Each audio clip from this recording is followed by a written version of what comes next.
नमस्कार दोस्तों, कैसे हैं आप सब? आई होप आप सभी अच्छे होंगे। दोस्तों, आज की वीडियो में हम बात करने वाले हैं, जब पति और पत्नी के बीच में किसी प्रकार की कोई लड़ाई-झगड़ा हो जाता है, तो सबसे पहले दोस्तों पत्नी अपने मायके आ जाती है। मायके आने के बाद में दोस्तों, वो पति को तरह-तरह की धमकी देती है कि मैं तुम्हारे पूरे परिवार को जेल करा दूँगी और तुम्हें जेल करा दूँगी दोस्तों। तो ऐसी स्थिति में लड़का परेशान हो जाता है दोस्तों, वो अपने आप को बहुत अकेला फ़ील करते हैं। क्योंकि दोस्तों कहीं न कहीं जो हमारे पुलिस कोर्ट कचहरी होती है, सब लड़की का पक्ष करते हैं। लड़के की कोई भी बात नहीं सुनता दोस्तों। तो आज हम बात करने वाले हैं, यदि आपके साथ भी ऐसा हो रहा है, आपकी पत्नी अपने मायके चली गई है और आपको धमकी देती है कि मैं आपको जेल करा दूँगी। तो ऐसी स्थिति में आप क्या करें जिससे कि आपका जो लाइफ़ है वो बर्बाद होने से बच जाए?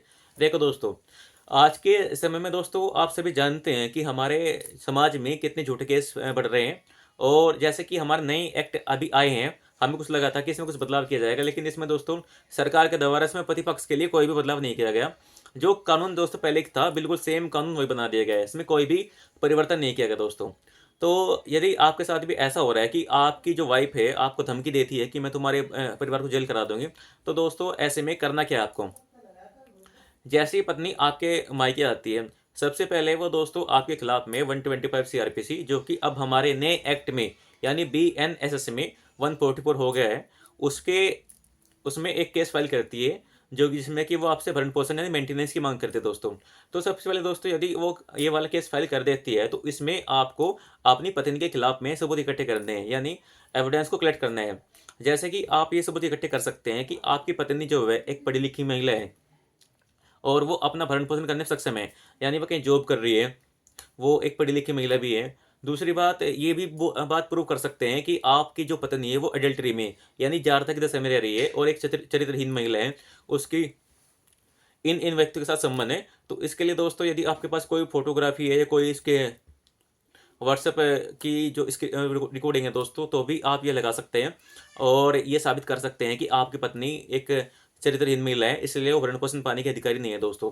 तो दोस्तों ये सारे के सारे आप एविडेंस कलेक्ट कर सकते हैं। दूसरा जो दोस्तों पत्नी केस फाइल कर सकती है, वो 498 या दहेज की माँग के लिए कर सकती है। यानी आपने अपनी पत्नी से शादी के बाद में दहेज की माँग करी और घरेलू हिंसा कारित करी, यानी डीवी एक्ट का भी केस फाइल कर सकते हैं दोस्तों। तो दोस्तों इससे बचने के लिए भी आप फिर सेक्शन 9 का केस फाइल कर सकते हैं कि मैंने अपनी पत्नी से कभी भी कोई घरेलू हिंसा कारित नहीं करी, ना ही कभी कोई दहेज की माँग करी। उल्टा मैं तो सहसम्मान अभी भी अपनी पत्नी को अपने पास में रखने के इच्छुक हूँ और मैं चाहता हूँ कि मेरी पत्नी अब भी मेरे पास में रहे दोस्तों। तो दोस्तों सेक्शन 9 का केस भी फाइल कर सकते हैं आप। तो दोस्तों इन केस का मकसद क्या होता है? पत्नी आपके खिलाफ में बहुत सारे केस झूठे केस फाइल कर देती है, जिनका मकसद बस इतना होता है कि आपको प्रेशराइज़ करने के बाद में, क्योंकि दोस्तों पत्नी को पता रहता है कि केस फाइल करने जा रही है, इसके बाद में हमारा साथ रहना बिल्कुल संभव नहीं होने का और वो नहीं चाहती कि आपके साथ साथ रहे। बस उसका मकसद दोस्तों इतना ही होता है कि केस फाइल करने के बाद में आपसे एक मोटी रकम एलिमनी के तौर पर वसूल की जा सके। यानी वो एलिमनी की लेना चाहती है आपसे। तो इससे बचने के लिए दोस्तों आपको फिर या तो सेक्शन 9 केस फाइल कर सकते हैं आप। उसके बाद में जैसे पत्नी आपके खिलाफ में बहुत सारे झूठे केस फाइल कर देती है, तो दोस्तों आपको करना क्या है? आपको उसके बदले में सच्चे केस यानी कि जो आपके साथ में हुआ है, जो आपने झेला है, उसके लिए केस फाइल कर सकते हैं। जैसे कि यदि आपकी पत्नी आपको धमकी देती है, तो दोस्तों धमकी के लिए भी आप उसके खिलाफ में 506 का केस फाइल कर सकते हैं। या दोस्तों कभी-कभी ऐसा भी देखने को मिलता है कि आपकी पत्नी आपके माता-पिता के साथ बदतमीज़ी करती है या पत्नी का कोई भाई या कोई इसका माता-पिता आपके परिवार के किसी भी सदस्य के साथ में बदतमीज़ी करते हैं। तो दोस्तों इसके लिए भी आप उसके खिलाफ केस फाइल करा दीजिए। कभी-कभी दोस्तों ऐसा भी होता है कि आपकी पत्नी शादी के बाद से ही कोई आपके घर में जो पैसे रखे हैं या कोई फिर जेवरात रखे हैं या कोई अन्य कीमती सामान रखा हुआ है दोस्तों, उसको चुरा कर ले जाते हैं।